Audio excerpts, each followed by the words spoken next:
I imagine that the gospel message is the most beautiful tune. It's the Bach cello suites. It's love your enemy, do good to those who hate you, pray for those who mistreat you. Not simply as an arbitrary ethic, but as the whole sweep of the story of Jesus.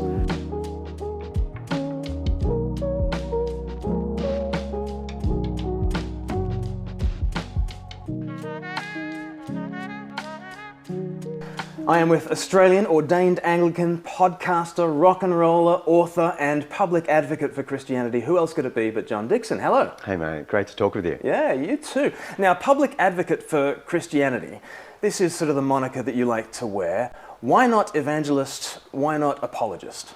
Apologists tend to be thought of as using any argument, even bad ones, to promote the Christian faith. Yes. And so you often hear people say, oh, that's just apologetics. Mm-hmm. And I'm thinking of my critical sort of audience, you know, the audience, I mean, even someone like Richard Dawkins sort of speaks of something being just apologetics. Right. Okay. So my perception is the connotation of apologetics is of not really doing anything academic. It's just using any argument that you can find your hands, you know, get on your hands. But I want to do good history. Yeah. And so apologetics just doesn't seem right, even though I understand, especially when I travel in America, everyone introduces me as an apologist. Yes. And I, you know, I die inside in that moment. Why not evangelist? Well, look, if I'm honest with you, I really do see myself simply as an evangelist. You know, if you strip everything back, that's all I've wanted to do, make Christ more public. But I do think evangelist is a damaged word in the general public. And so there seems to me no point in trading on that as a descriptor, because the very people I want to connect with see evangelist as someone, you know, oh, quick, batten down the hatches, the evangelist is coming to browbeat me and so on. Now, that's an incorrect view of what that word means, of course, but so what do? I advocate for the Christian faith in public. Yes. I mean, that's what an evangelist does. Yeah. So I'm happy to just think of it in those terms. I'm a public advocate for Christianity. It's a nice moniker. I don't know anyone else who's wearing it. Like, who else is do you quite like being the only person with that label? I've never even thought of it. One of a kind. You know, maybe if you could adopt it, then I feel really comfortable. But then I'd be the worst public advocate for Christianity in the world, and I don't want to do that. Now, I remember 14 years old, I read A Sneaking Suspicion. Wow. Back when you were an evangelist. Yeah. Back when you wrote that kind of book. And so you've been in the game, whatever this game is, in terms of setting forth the good news of Jesus to a skeptical audience over 3 decades plus, three decades anyway. What's changed since the 1990s when I picked up your book on A Sneaking Suspicion? Not much. No, it's all the same. Well, I mean, I'm tireder. You know, I look at that book. It's been a while since I've read it, but I look at that book and I'm really happy with it. You know, even I wrote it in, I guess, 92, 93, something like that. And there's just this nice blend of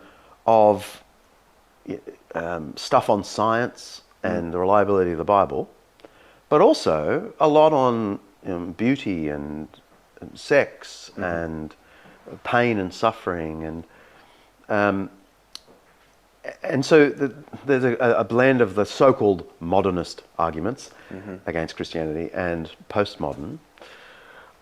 I don't accept those as categories, really, but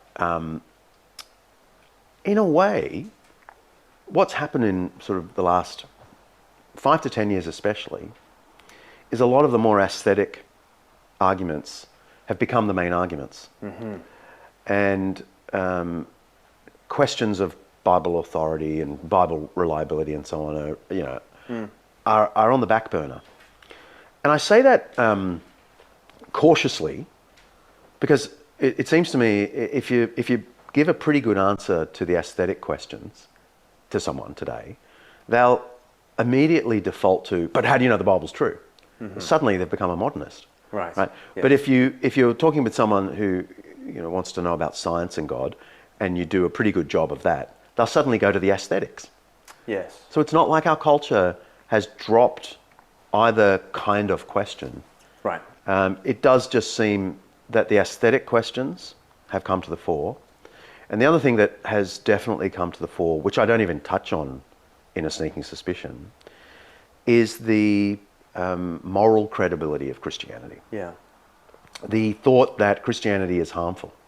You know, once upon a time it was pretty common to say, oh, the problem with Christianity is it's holier than thou, goody two-shoes and so on. No longer do you hear that. Well, not much anyway. Yeah. It's more Christianity has harmed the world. Christianity is harmful for the vulnerable today. And you know, in Aristotle's categories, there's logos, pathos, and ethos, right? So there's the logos questions, the intellectual questions. There's the pathos questions, which is really the aesthetics, emotions. And what he called ethos, he actually thought was the principal part of persuasion. That is, we are drawn to things and people that are morally credible, and repelled by arguments and people who are morally flawed. And I think that's a powerful insight. And we live in a day where the church and evangelists seem deeply flawed and part of a flawed organisation with a flawed history. Right. And so no wonder our logos and pathos isn't working. Right. And I wonder, I mean, because you got into studying history academically and you got your PhD, Macquarie University, was it? And tutor there, is that right? I was a senior research fellow for 8 years, yeah. And I wonder, I mean, did you get into that more, answering the more modernist questions? Like when you got into history, was it more about the reliability of the Bible and now it's become more about the ethos question? Maybe. When I finished my theological degree, I actually started a master's at the theological college I was at. But it soon became very clear that my interests were historical more than theological. And it fits with my imaginative personality, actually. I would find myself in lectures on Romans, wondering about the situation in Rome and what it was like to live in those streets, and I wonder what shops were like, and how big would a workshop have been to host, a group of Christians, not the sort of thing that would have got me good marks. But that's where my mind constantly went. And during my master's thesis, it was super clear that it was history I was doing, not theology. So I transferred to Macquarie University, which is the largest ancient history department in the country, and very widely respected.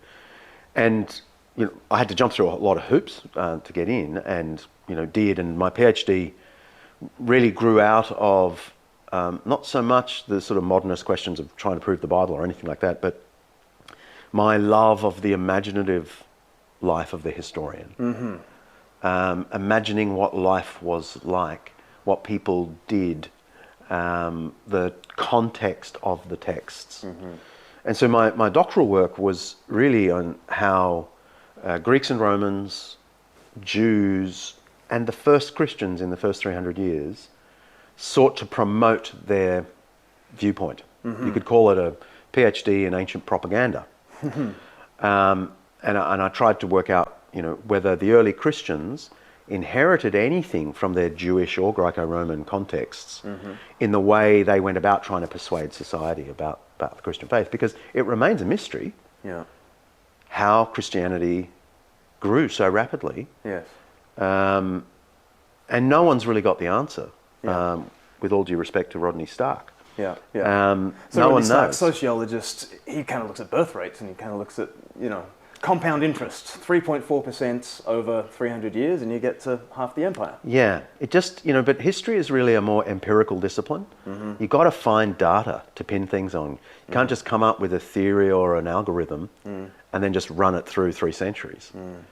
I mean, he argued, I think he's a fine scholar, and I very much enjoyed his book, but he ended up saying something like half the Roman Empire was Christian by 300 and something, right? Well, you won't find any historians who think that's the case. It's more like 10% is the happy figure. You find some scholars who think it's only 5, some who think it's 15, but really 10% of the empire, which is still a lot of people. By 312, by Constantine. By Constantine. Yeah. So that's still a lot of people, right? In an empire of 50 to 60 million, it's 5 or 6 million. Yeah. So the Christians stuck out, and they sure stuck out because they started getting a lot of trouble around the year 300. And Rome really turned against the church. Anyway, so my love of history fell out of those kinds of motivations rather than trying to prove the Bible. Yeah. But I was very pleased to do a history doctorate in a mainstream university and learn how to do history instead of just Bible exegesis. Yes, yes. Which is perfectly wonderful in the pulpit. But if you're trying to do history, you've got to do something more. Yeah. And in terms of being a public advocate for Christianity, how does the historical question come up in conversations with secular people? What sort of questions tend to be asked of you? Well, I mean, it depends, right? I mean, if you're simply trying to commend something Jesus said to someone, it could be as simple as my hairdresser. I have a great friendship with my hairdresser. And she might be cutting my hair and I might, say something that Jesus said, love your enemies, right? And some people, as it turns out, not my hairdresser, but some people might go, but how do you know he really said that? That's where it comes up. Okay. Because the thing about Christianity is we're stuck with history. It's never not going to be a question. It's not like Buddhism. Buddhism is not a historical religion at all. I mean, the Buddha really existed, but his system doesn't rely on him. Yeah. Okay. And he said as much. But Christianity really depends on a person that we say was executed by the 5th governor of Judea, right? Yeah. So smart people are going to go, how do you know that? Yeah. So it could just be trying to commend Jesus. Then people say, how do you know that? Well, that's a historical question. Yeah. How do we know the Gospels in any way are related to the figure of Jesus? Yes. That's a historical question. Now, you've written Bullies and Saints. Love the book. People can check out my review of the book online where I say as much. And you begin the book in the same place that you begin your documentary series, For the Love of Gods, which again I commend heartily to people. It exists in lots of different forms, doesn't it? So people can find For the Love of God online. You can watch clips, you can watch a 6-part documentary, you can watch a 90-minute version. There was a 60-minute version that aired on ABC TV, the national broadcaster. And that film series begins in 1099, July 15th, First Crusade. And so does your book, Bullies and Saints. Why begin your historical move in the middle of Christian history? Yeah, precisely for that reason. It's the middle. Yeah. And so it's a good place to sort of describe and then say, how on earth did they get to that? Right. And has it changed since? So that, 1099 mark is a kind of a neat way in. It's also dramatic. It's a dramatic... Yeah. It's got people's attention. Thousands of European crusaders bursting through the walls of Jerusalem, having had days of being preached up into a frenzy by Peter the Hermit. They were out for blood, and they got it. They went through the streets killing men, women and children. They made their way up to the Al-Aqsa Mosque and onto the great platform there, the Haram al-Sharif. And they found Muslims, men, women and children huddled up there. They thought maybe they couldn't get up here. And the Crusaders, they got up there and they killed basically everyone. Yeah. And then they were overjoyed that it was, divine victory. And the next day they held a church service in the Church of the Holy Sepulchre, 300, 400 metres away, to praise Jesus for the vindication of Christianity over the infidel. And we have the primary documents. We have the Crusader documents describing their victory, describing how they felt about the victory. So we're not just making this up. Yeah. They really saw this brutal massacre of women and children, non-combatants, as something Jesus approved of. So the question is, how could that happen? And part of the reason I started the book with it, I mean, it is the scene that opens the documentary, but what I couldn't say in the documentary is, when I filmed that scene outside the Al-Aqsa Mosque, on the very platform where it all happened, my Muslim guide, given to us for the day to look after us, the mosque lent her to us to look after us, she's just off camera. And by the time I got my lines right, I could tell she was crying. And I had to deliver, the final line where I got it correct, knowing that this Muslim girl had a tear in her eye for what Christians did 900 years earlier. And I thought to myself, logically it makes no sense, because, it wasn't necessarily her forebears, etc., etc. And it makes no sense for me to feel like I was there, that I did that massacre. But I couldn't resist saying to her, Azra, I am so sorry. That was really, I could tell that was really hard for you. Wow. And she said, no, it's fine. No, honestly, it's fine. It's fine. And I could tell it wasn't fine. Yeah. And my point was, Christian bad behaviour can leave a 900-year-old scar. Yes.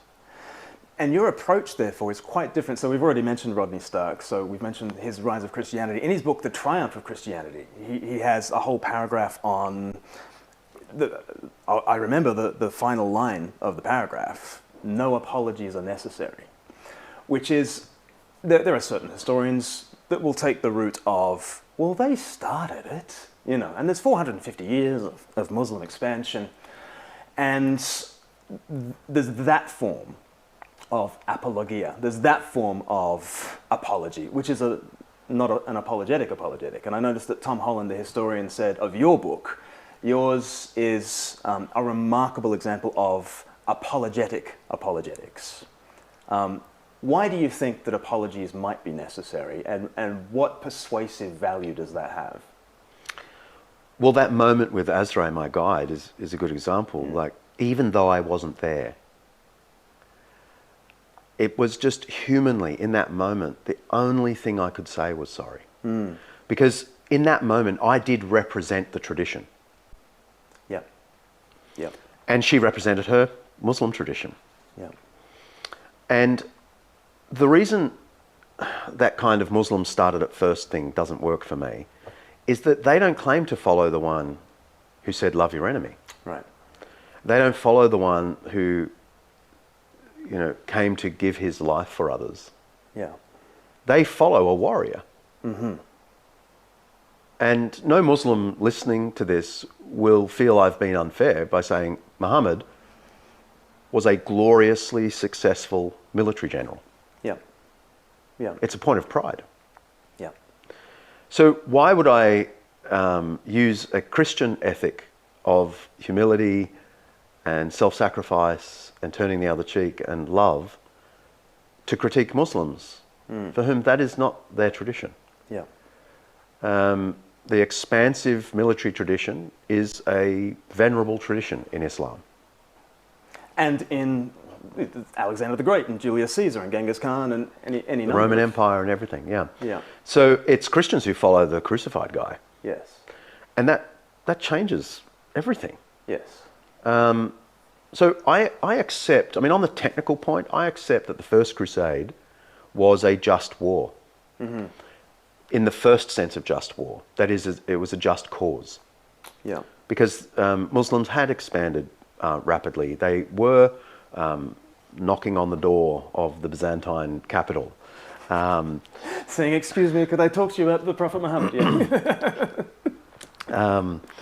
And they, the Emperor Alexius wrote to the Pope pleading for the Christians to come and help. Yeah. Because there wouldn't be a Byzantine Empire, within a few years. Yeah. And so I understand and accept that the First Crusade was a just war in the first sense of just war, just cause.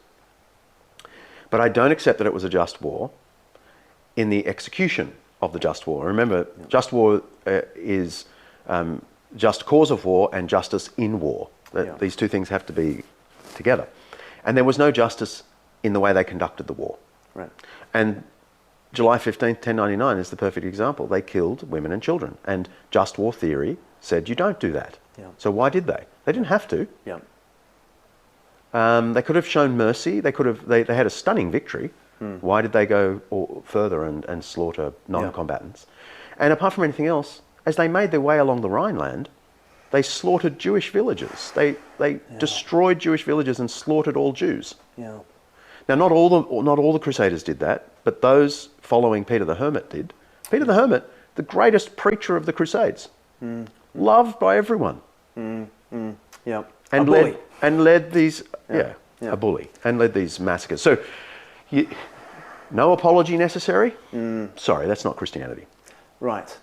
And I think precisely because you're a confessional Christian, I think apologetics is necessary. Apologetics are necessary for those who sit under the banner of Jesus and are to forward the movement of Jesus in Jesus-shaped ways. And therefore, so you go from 15th of July, 1099, and then you sort of hit rewind, go back to the beginning of church history, and you start to talk about the beautiful song, the beautiful tune that Jesus has taught to the world. I think it's a sensational analogy. Can you tell us what that analogy is and how it helps us as we try to forward the Christian message?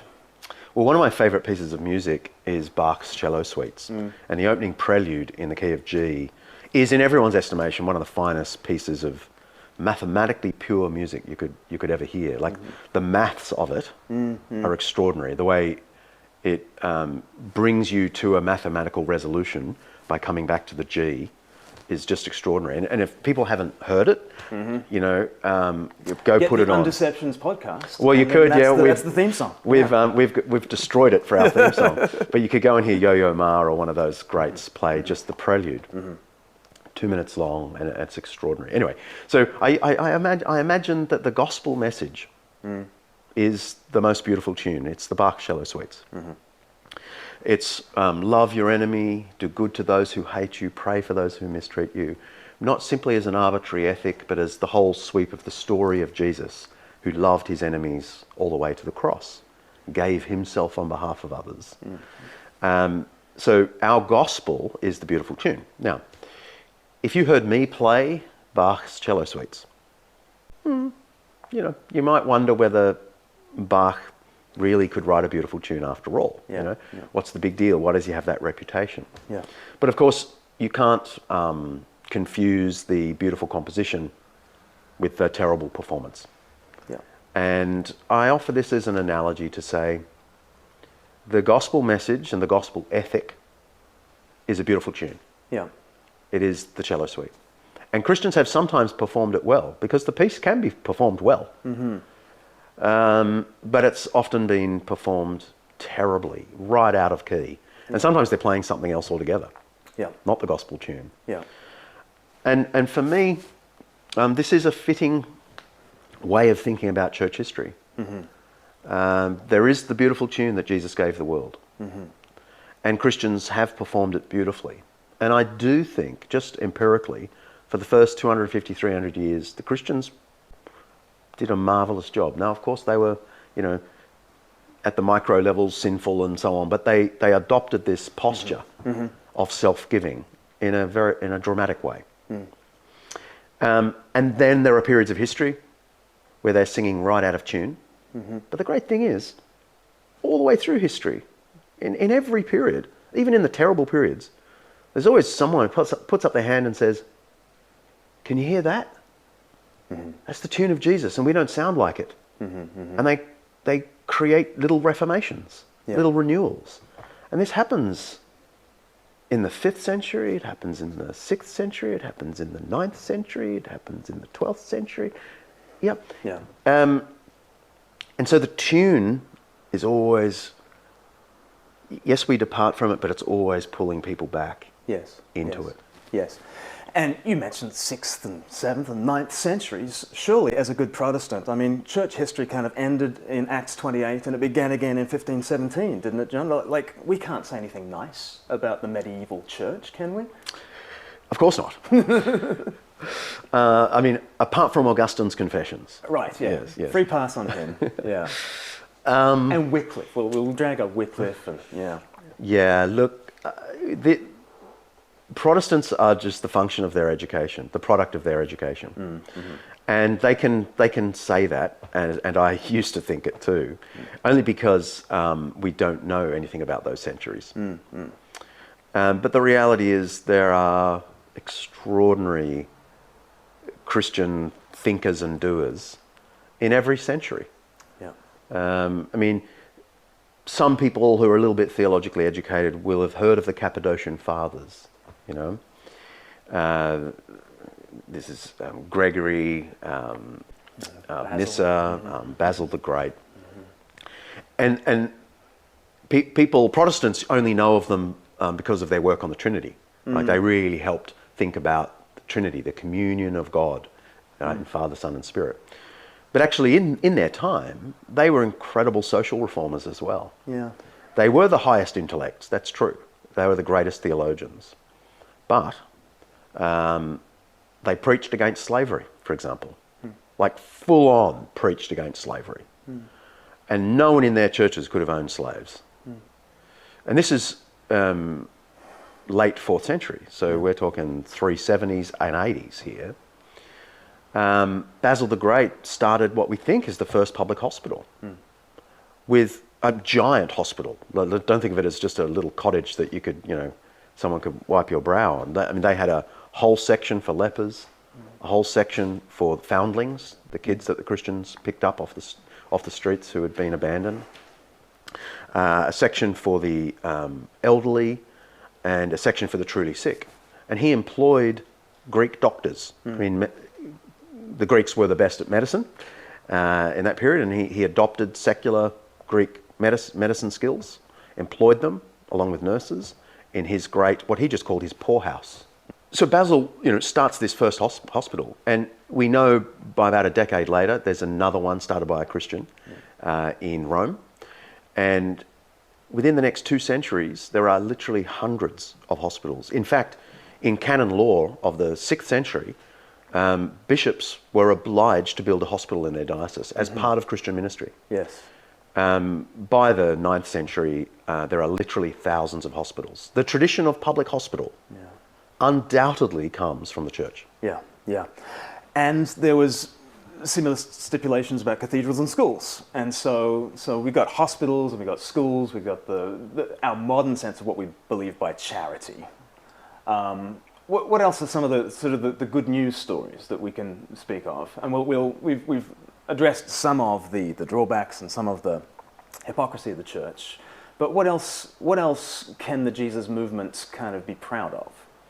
Well, you mentioned schools. There was what scholars call the Carolingian Renaissance. Is not to be confused with the Renaissance people get excited about today because it's more recent memory. But the Carolingian Renaissance is in the 8th century, so mid to late 700s, and then through into the early 9th century.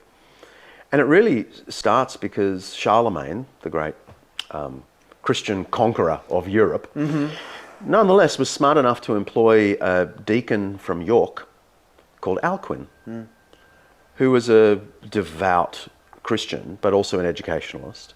And he instituted throughout Europe a massive program of schooling for boys and girls, for rich and poor, where they had to learn the liberal arts. They had to learn maths, they had to learn astronomy, they had to learn rhetoric and grammar and music.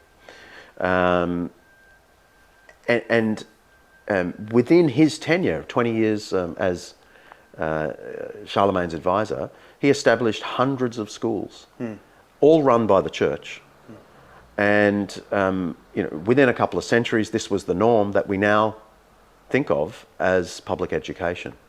But it came from a Christian, and not just accidentally, it happened to be a Christian who did this. if you read Alcuin's letters, it is crystal clear he's got a wisdom theology approach to life. That is, the wisdom of God is imprinted on everything in creation. It's imprinted in the ground and the stars. It's imprinted in grammatical rules. It's imprinted in music. And so learning everything about the world is learning more about the wisdom of God. Yes. And so therefore learning is worship. Yes. And that fueled this massive educational revival Yes. in what we call the Dark Ages. Right. Right. Which were not dark at all. Right. So the church has not been an anti-intellectual movement. It's not been an anti-science movement. You can tell that story. It has been, and this is what I want to get to in terms of the beautiful tune, because I think the beautiful tune was really weird in the early centuries AD. It was the most disruptive movement in world history, says Tom Holland, and the most influential revolution in world history, and it's been both, hasn't it? Such that a modern critic of Christianity is assuming the Christian tune, are they not? Yeah. Is that worth pressing into? I know Tom Holland does a lot of that. You kind of hint at that at various points, but you don't press into that as much as a Tom Holland would. Is there a benefit to saying, you know what, the tune by which you judge the poor performance of the modern day Christians is a Jesus tune? How valuable is that? I think so long as you don't do it and sound like a jerk. Yeah. You know, because you can sound like, oh, all those good things you like, they're ours. yeah, they're mine. Oh, I gave them to you. Yeah. And this is why it's doubly important for the Christian to admit they don't live up to them. Yes. To a humble posture. Yes. But to point to Jesus as the source of these things the secularist loves, I think is incredibly valuable. Yes. Because I want to raise the question with really thoughtful secularists. I want to raise the question, how would you intellectually justify and ground these beautiful things like humility, charity, education for all, equality regardless of capacity? How would you intellectually ground them with there being no God of love at the center of the universe? Yeah. See, secularists can see that I've got a rational ground.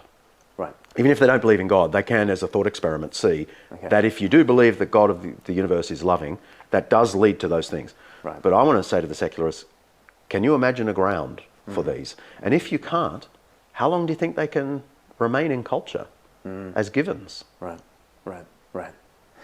And I think there's an added bonus of saying, okay, so you already believe in compassion and equality and all these great things, okay, and without a rational grounding for them, and do you not see how you're already a believer? It's not as though you need to take a leap of faith. You're already dangling midair. You need some ground beneath your feet, and I think there's a great value in that. Final question. I love the way you talk about the early Christians as good losers. And certainly a martyr is a very extreme example of a good loser, someone giving their life in love. But you say that's kind of the posture of the early church towards a hostile world. And you're a big advocate for nowadays being good losers. What does that look like as we advocate for Jesus in modern times, in which there are culture wars, in which there can be great hostilities against Christians? What does it look like to be a good loser? Looking and speaking like you don't think you've got any entitlements and rights, but you're cheerful and upfront about what you believe is the truth and ground of all things. Yes. So when I talk about the early Christians as good losers, I don't mean they went around looking for opportunities to lose. This is not the slave mentality that Nietzsche accused the early Christians of having. Actually, they thought they'd won. That's what allowed them to lose. Right. They thought Christ had been exalted. And he'd been crucified and he'd been exalted. So we just worry about the crucified part. We just, we proclaim, and if we die, we're still winning because Christ is at the right hand of God. And so in fact, in a weird way, their uber confidence that they had already won allowed them to sit loosely to temporal legislative victories. They don't worry so much about that. They just carried on cheerfully proclaiming Christ. And if you think I'm an idiot, hey, it's a Christian specialty going right back to Jesus. Yeah. That kind of posture really messed with people's heads in the ancient world. Yes. And it's the gospel posture, in my view, for today. Well, I love it. And I think you exemplify it very well in your book. I think you very much exemplify it in your online interactions with people, and I'd commend following John online on Twitter and Facebook and that kind of thing as well. And your Undeceptions podcast, I think, as well, you are taking up that posture on the issues of today. And so, heartily commend Undeceptions.